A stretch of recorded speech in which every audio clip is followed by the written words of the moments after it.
Naasahan namin na tatalakayin ulit ng majority block ito. Siyempre, yung minority mo, kokontra po ulit dito. So, bagamat outnumbered po kami, aminado po kami, pipilitin po namin talagang harangin po ito. We will go down fighting. Kumustahin ko lang po, after the walkout yesterday, ano po ba ang na-discuss ng minority? Yung plano nga po, na sa Monday, outnumbered po kami. Yun ang sinabi ni Minority Leader Soto at saka ni Sen. Mix, outnumbered tayo. So how do we do this? And yung sabi lang natin, we will just keep on raising. We will question. Gusto natin malaman ano ba. Pero definitely, we will not allow them to divide the House without even discussing the issue or hearing from them. Why is it so necessary to change the rules na pwede ng video conferencing, where in fact, we're in normal times. Dati nauso yung video conferencing because of the pandemic. Wala namang pandemic na ngayon. Everything seems normal. So why do we have to change the rules? Diba? Babalik natin sa dati. That's what we need. Number two, we want to find out there's a justifiable reason. What are the justifiable reason other than national emergency and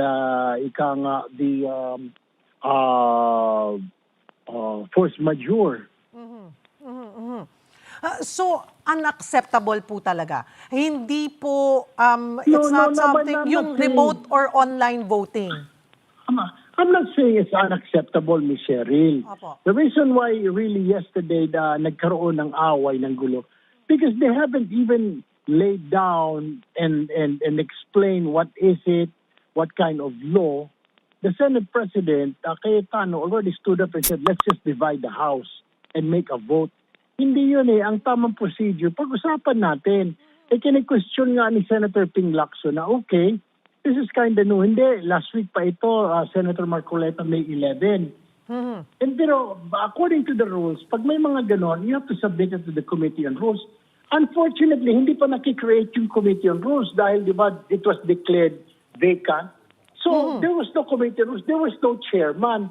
So, paano tanggapin ng Senate Committee on Rules? And then they rebutted. They said, kaya nga binabalik natin sa floor.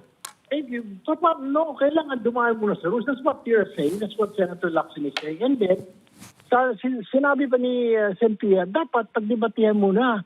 Sa Section 136, dapat mayroong argumentation, may discussion tayo, para before pag-decide natin. Hindi, gusto nila i-shortcut. They want to do it short. Kaya tumayo na ako and I said, why are you in a hurry to pass this section na amending the old one na only force majeure and national emergency will allow yung video conferencing of senators to attend the session. Hindi naman lang nasagot ako.